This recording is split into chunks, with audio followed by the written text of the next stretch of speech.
Hey Colts fans, I'm JJ Stankevitz and welcome into another episode of the Colts Show, an Indianapolis Colts podcast. We are presented by Microsoft Surface Copilot PC.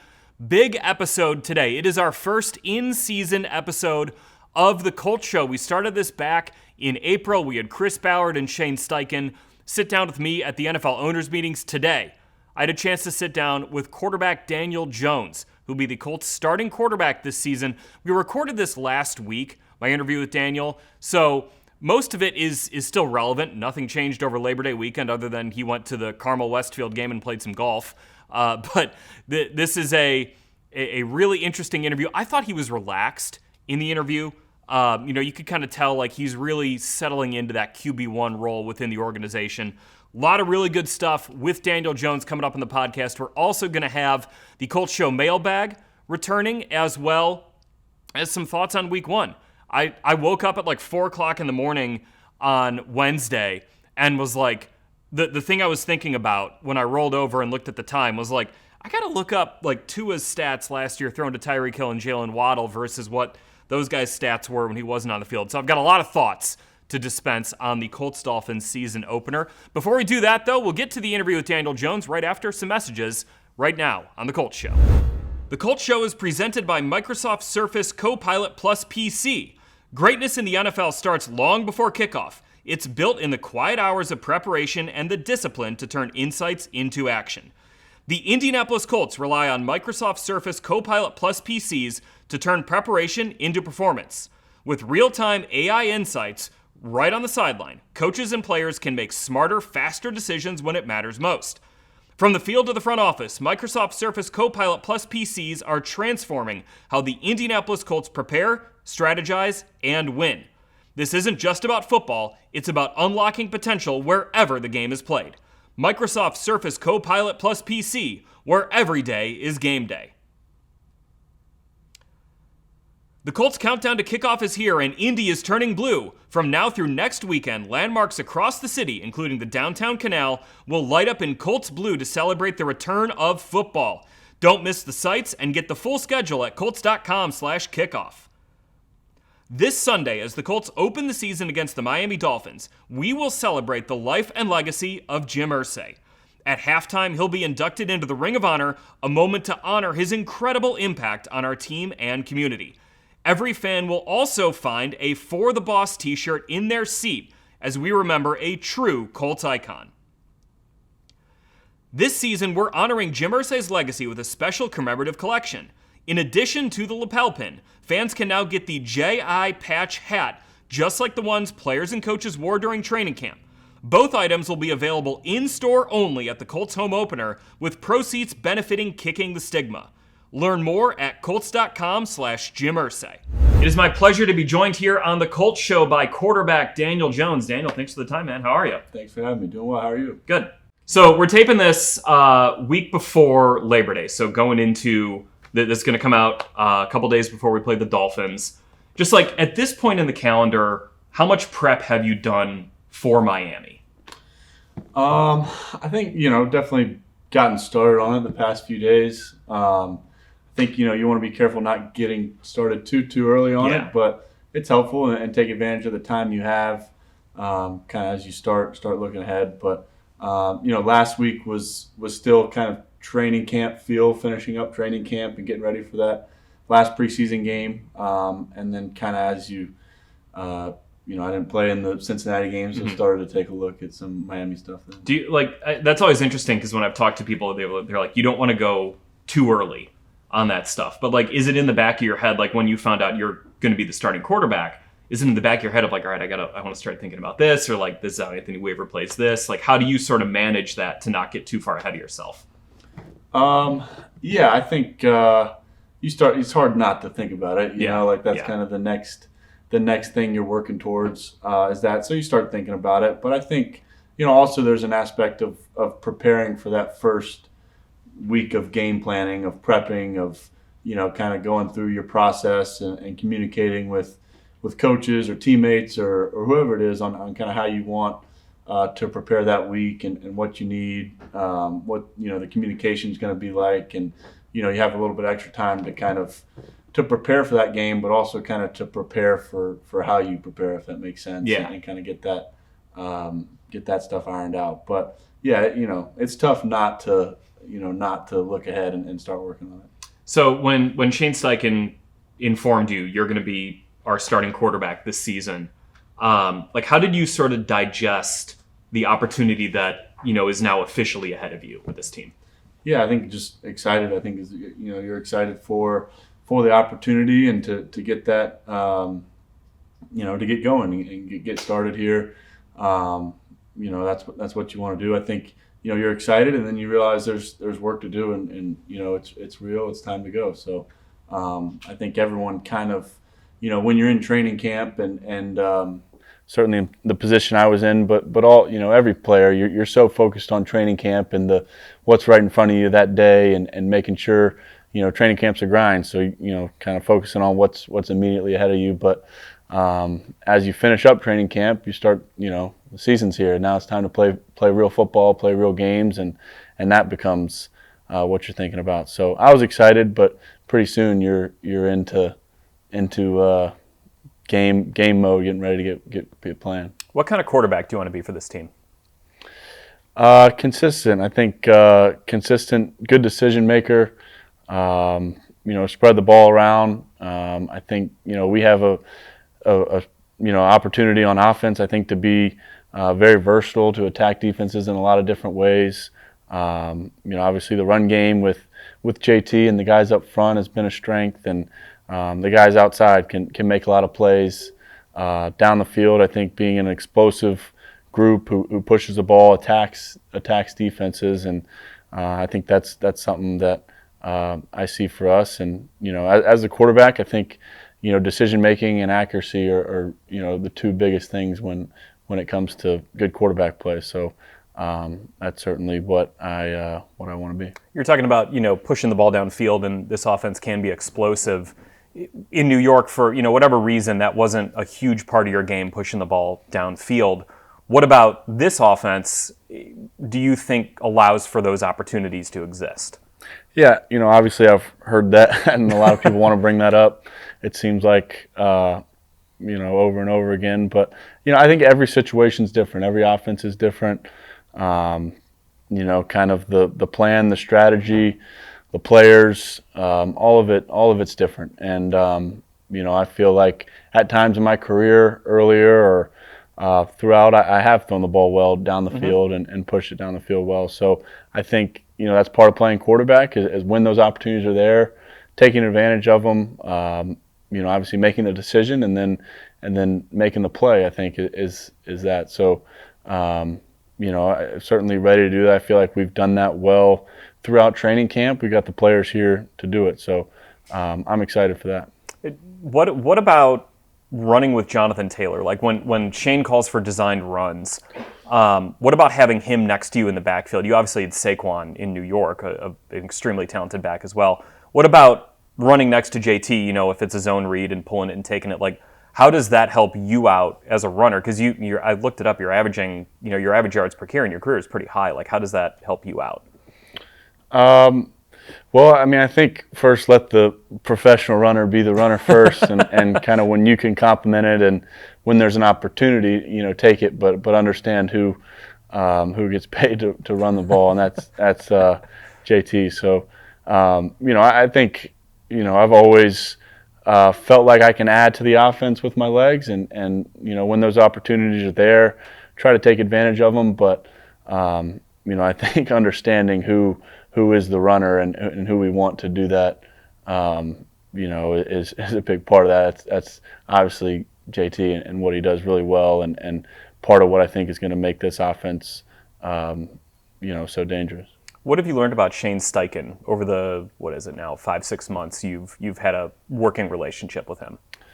Yeah, it's been fun working with Coach Steichen. I think I think he just how aggressive he is, and he wants to take shots, wants to keep the defense on their heels, wants to keep an attacking mindset and what we're doing. And I think as a quarterback, that's what you want is those opportunities to do that and to create some of those plays. I think he's very creative in how he how he thinks of getting certain players the ball in situations, how he sees our offense and kind of different things he can get to pretty quickly. And it's been fun working with him. I think he's just extremely, practical and realistic in terms of, it's not always got to be some crazy, super exotic idea. Like a lot of it's pretty straightforward, practical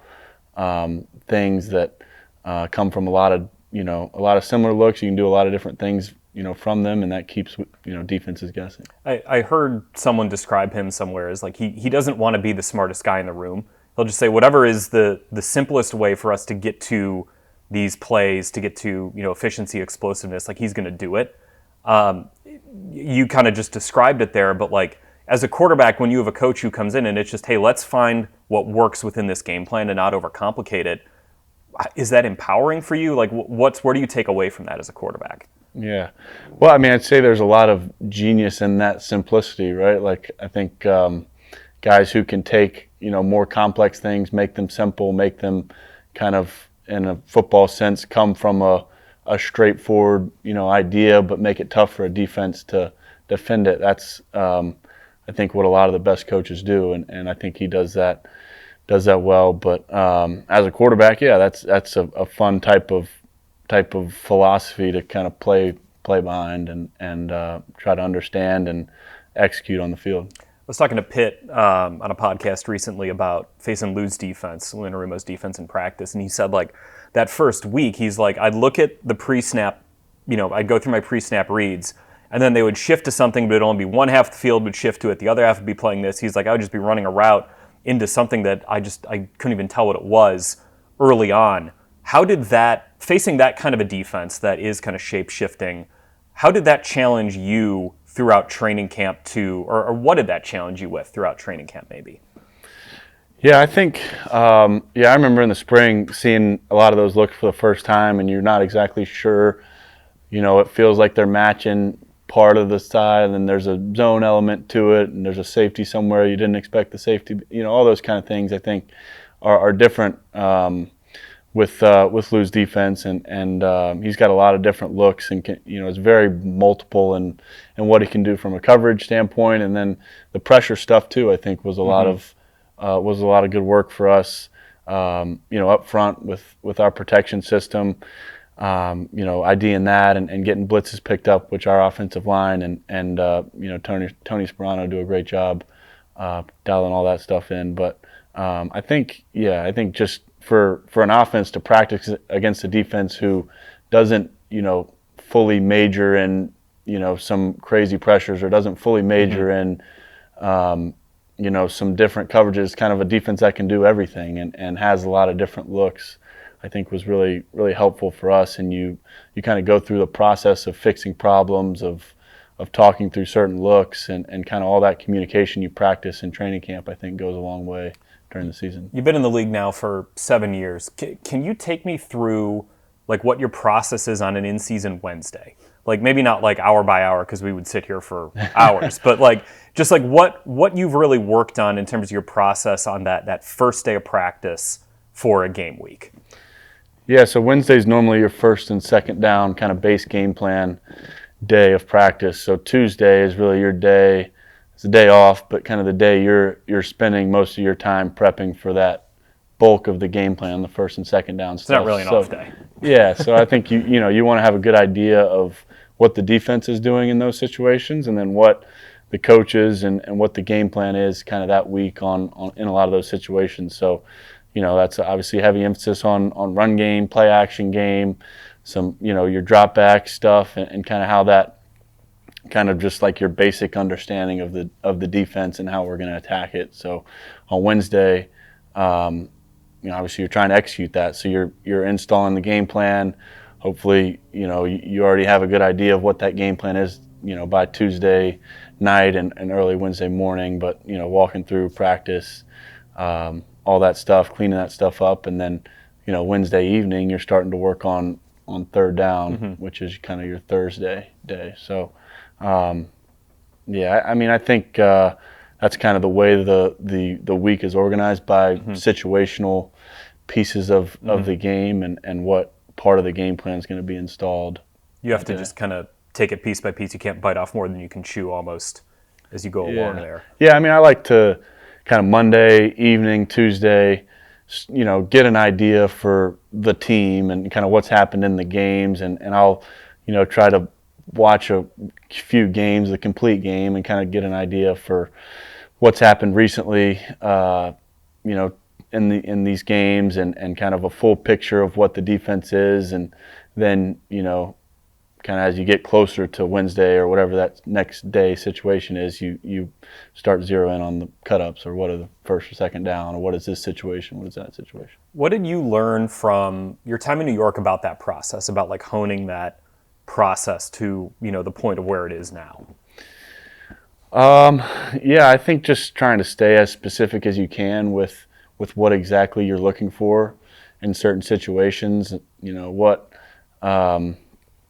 Like I said, I think, you start kind of with a wide lens on what's happened recently. What is this team generally speaking? But then trying to be as specific as you can on certain, first and second down and nickel personnel. This is what, this coverage looks like to a 2-by-2 formation, or this is what this coverage looks like to a 3-by-1 formation. And when they're trying to show this, this is a tendency you pick up on. So it's, the more you can kind of get specific about what you're looking for, I think that's easy. It's easier to recognize some trends, some things you could, kind of use out there on the field, when you're playing. Something Pitt also talked about is like you're very detailed in your communication with wide receivers, tight ends, running backs, offensive line, on all that stuff.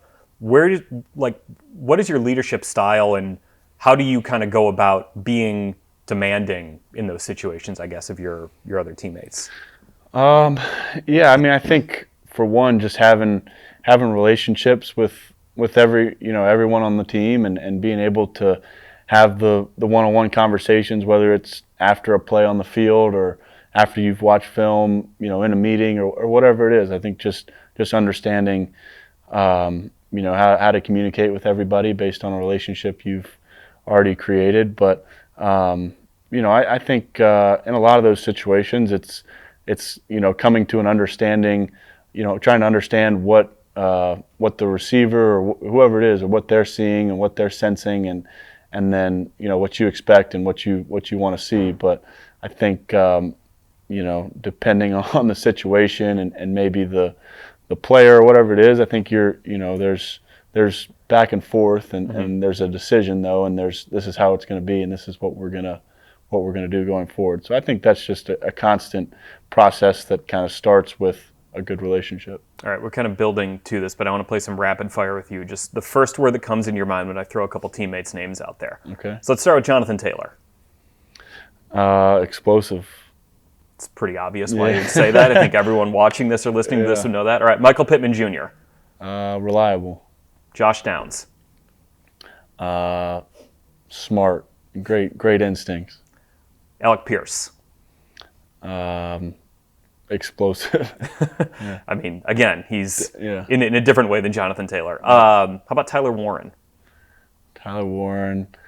Wow, I'm going back to a lot of the same words, but I think just that feel and instinct for space, getting open. I think throughout camp, it's just been like he's made the play. When the play's there, he's made the play. All right, one more for skill guys, but Adonai Mitchell. Just extremely talented, I think, from a route running standpoint. Separating, he's got a ton of talent. What excites you about working with all the adjectives you use there are different? I mean, you talked about Pitt being reliable, Josh Downs, Tyler Warren, just like their feel, their intelligence, the explosiveness of A.D. Mitchell or Alec Pierce or Jonathan Taylor. Like, what excites you about working with that collection of weapons on offense? Yeah, I mean, I think it's kind of what you're suggesting, just how variable and different, how many different skill sets you have there, and guys who can do different things. So, we've got guys who've shown to make big plays time and time again, and down the field or with the ball in their hands, making people miss and running, or tough guys who can go over the middle, make hard catches, who can come up big on third down, guys who can feel spaces in zones, who can kind of know where other guys are on the field and kind of how to get open in certain situations. I think there's a lot of strengths kind of across the board. All right, couple more. Quentin Nelson. Tough. I mean, just tough and just an all-around stud. I think, realize how hard he works day in and day out. His level, his standard for himself and the whole offensive line group. I think that's what really drives that group. Was there a moment where, you probably knew coming into this place that, hey, Quentin Nelson's a great player, but was there a moment that stuck out to you? Maybe it wasn't something that even happened on the field where you're like, that's why he's the caliber of player that he is. Not a specific moment, but I feel like every time I'm in the weight room or after practice or before practice, he's in there doing something, and it's not always like just stretching or just like it's hard stuff. It's like, it's like real, he's like really working out. He's like really doing something that, people wouldn't want to do after a long practice, or people wouldn't want to do before practice, whatever. Like he's there every day, and he's working hard. He's doing hard stuff. It's I think that's been impressive to me to watch. Maybe a couple guys on defense. DeForest Buckner. Just a force, consistent. Obviously been a top player in the league for a really long time. I think you see it in practice. He's a great leader as well, I think, for the locker room. Zaire Franklin. Energetic. I think that's, a guy, he's going to make sure you hear him, and he's flying around. I think as a linebacker, that's what you want is a guy like that who kind of an energetic, a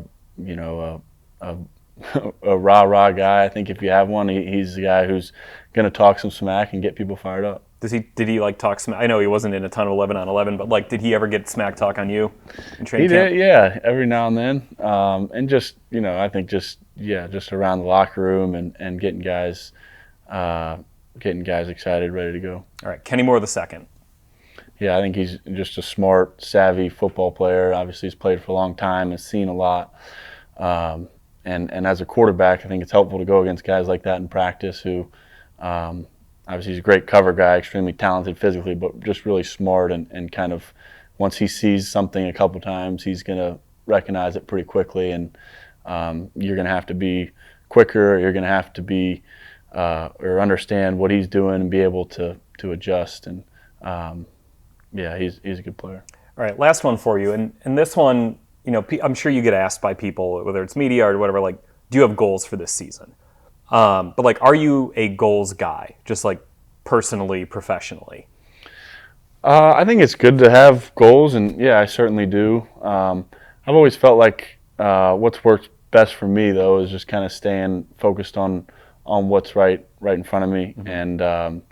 and trying to, at this point, be as prepared as possible for the Miami Dolphins, and after that, then the second week. So I think that having goals and knowing where you want to end up is valuable. But I think just kind of the way I've always thought, maybe for a number of reasons, was kind of what is the next thing I got to do that's important, and how much time and energy can I put into thinking about that. Good stuff. Daniel Jones, quarterback for the Indianapolis Colts. Thanks for joining us here on The Colts Show. All right. Thanks, JJ. Appreciate it. All right. Back here on The Colts Show. Excited to dig into the Colts Show mailbag. I got a really good question from a listener about the importance of Tanner Bortolini and Matt Gonzalez. He listened to last week's episode I did with Lara Overton. I'm going to get to that one on Colts.com in my mailbag on Thursday. I feel like there's a little bit more to dig into in terms of some maybe deeper numbers on that translate a little better to a written answer than a talking, I guess, audio one, if you will. So let's get to the Colts Show mailbag for this week. Remember, the Colts Show Mailbag is presented by Microsoft Surface Copilot Plus PC. Achieving greatness with real-time AI insights from the field to the front office, Microsoft Surface Copilot Plus PCs are transforming how the Indianapolis Colts win. Microsoft Surface Copilot Plus PC, where every day is game day. All right, so this question comes from Ray Queen from Benton, Arkansas. Shout out to Ray. Thanks for listening. Thanks for watching and reading. And it's not really a question. Ray writes, not really a question, more like a statement, and kind of like the one the Colts are going to make this season. Daniel Jones is going to be way better than everyone thinks, and our defense is sorely underrated. We're number 29 in the power rankings. We're the most underrated team in the NFL. No one thinks we're going to make the playoffs. Go get them, guys. Go Colts. This one's for Jim. So it's not really a question, right? And it's a very positive statement here. But I want to just talk about like power rankings right now. This is the opening for me to talk about power rankings, because NFL.com has the Colts 28th, CBS has the Colts 26th, Yahoo 25th, SI and Pro Football Talk 23rd, and ESPN has the Colts 20th. That one from ESPN is as high as I found the Colts in any power ranking. And like, it's not unfair. I get it. Like, the Colts are going into the season with uncertainty as to how their quarterback play is going to be. Like, at least if you're looking at this from the outside and you're like, well, I saw what Daniel Jones did with the New York Giants and Anthony Richardson is not playing. What is this all going to look like?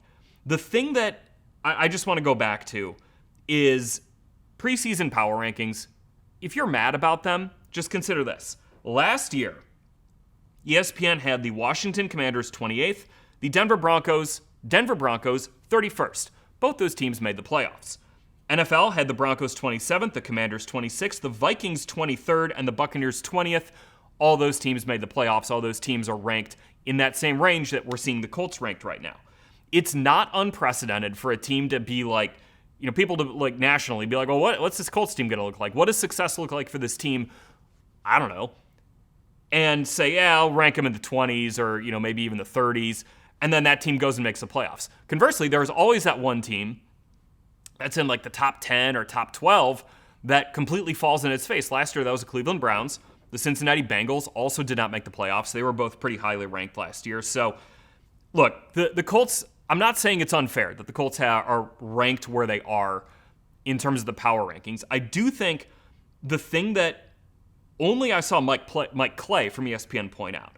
Mike Clay wrote about the 2025 Colts and ranking them 20th, quote, quarterback aside, the Colts arguably have a top 10 roster. The defense looks pretty good. Cornerback Charvarius Ward and safety Cam Bynum were much-needed upgrades in the secondary. And the offense includes several difference makers like running back Jonathan Taylor, wide receiver Michael Pittman Jr., guard Quentin Nelson, tackle Braden Smith, and first-round rookie Tyler Warren. If new starting quarterback Daniel Jones can give the team somewhat competent play, the Colts might surprise the league. That, I think, is fair. To be like, if the Colts can get good quarterback play, they might be a surprise team and they might climb out of the 20s. But I also understand why nationally people are wondering if they're going to get competent quarterback play, because there have been questions about what Daniel Jones did in New York and what Anthony Richardson Sr. has done with the Colts. I think that, like I've talked about a ton, and we'll see finally on Sunday how this plays out, I think the circumstances in Indy are just better than Daniel Jones had in New York, and that matters a lot. All right, let's go and talk about the game. I'm so excited to do this on the podcast every week to kind of get a little bit of a primer of what I've been looking at going into each game. Like, full breakdowns of Colts and Dolphins, like Rick Venturi does an awesome job of those on Inside Football with Rick Venturi. We got Jack Doyle here on the podcast network now. So I got like Jack and Rick, like, who am I to talk about this? Except I do look at a lot of stuff. So just trust me, I'm going somewhere with this. Because I want to talk about the Colts defense against the Dolphins offense going into this game. I know we spent a lot of time thinking about what the Colts offense is going to look like. To me, the matchup that I am fascinated by is Lou Anarumo in his first game as Colts defensive coordinator against a Miami offense that last year, if you remember, they came into Lucas Oil Stadium, they looked awful. And they were. They were, without Tua last year, they were one of the worst offenses in the NFL, if not the worst offense in the NFL. Last year, without Tua, which was, I think it was 6 games, without Tua Tagovailoa, the Miami Dolphins are last in EPA per play. They were last in success rate. They were 31st in the percentage of drives that ended in a touchdown, ahead of only the Cleveland Browns. They were last in drives, in a percentage of drives that ended in a touchdown. 9.1% of their drives without Tua Tagovailoa ended in the end zone. That is abysmal. And they were last in third down conversion rate. They converted 25% of their third downs. The next lowest team last season was the Browns at 31%. So let's talk about the Miami Dolphins with Tua, because he's going to play. Tua Tagovailoa is healthy. Tyreek Hill is still there. Jalen Waddle is still there. Devon Achane is still there. And of course, Mike McDaniel, their head coach, is still there. So last year, when Tua played, the Miami Dolphins would have been, over the course of the full season, so I was looking at games in which Tua played versus the rest of the league, they were 4th in success rate, 9th in third down conversion rate, 4th in scoring drive rate, behind only the Lions, Commanders, and Bills.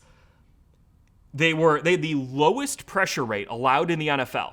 That shocked me, because I look at Miami and I'm like, I got questions about their offensive line.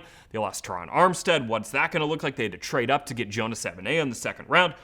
They had the lowest pressure rate allowed in the NFL on Tua's dropbacks. It was like 23%.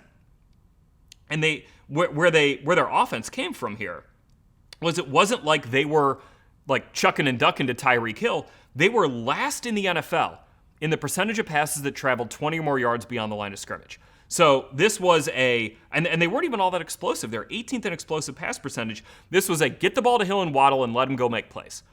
So how does this impact what the Colts are going to do on Sunday?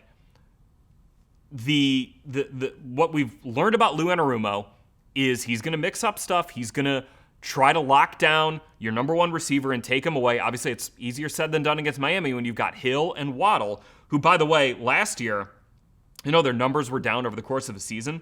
But in those 11 games with Tua, they had 101 receptions for about 1,300 yards with 8 touchdowns, 36 explosive plays.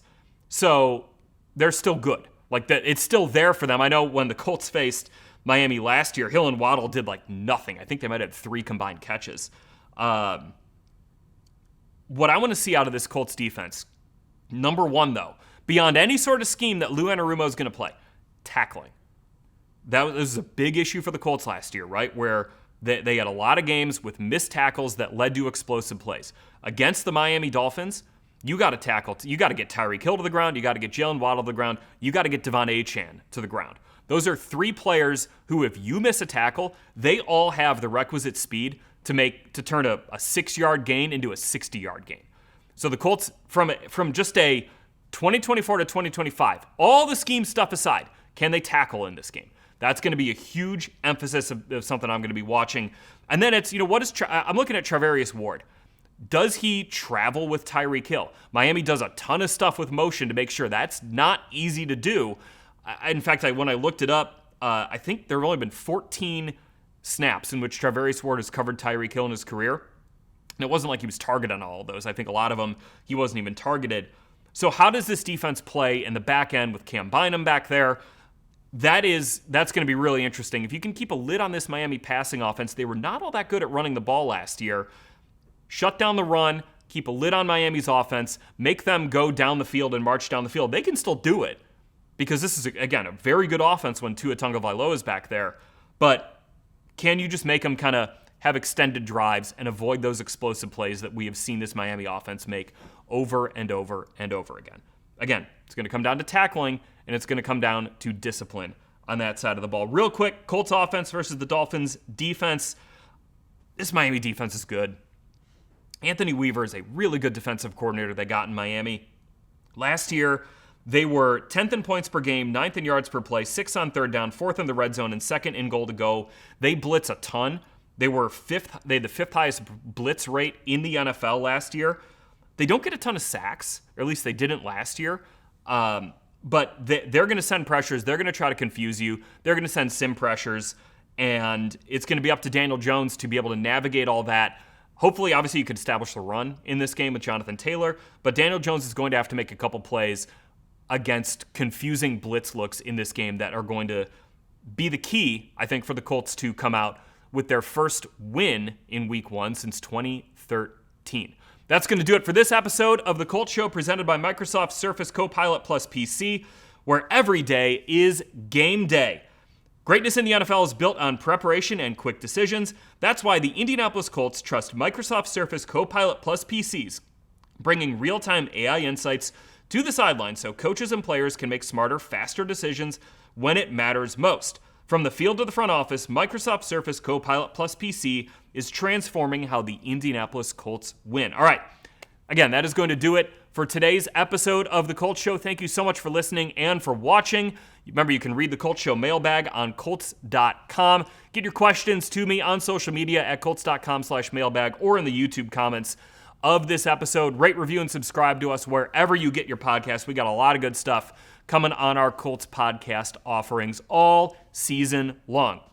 I'll be back next Thursday with a look back at the Colts and Dolphins game and a look ahead for the Colts and the Denver Broncos in Week 2. We'll talk to you then. So long. Go Colts.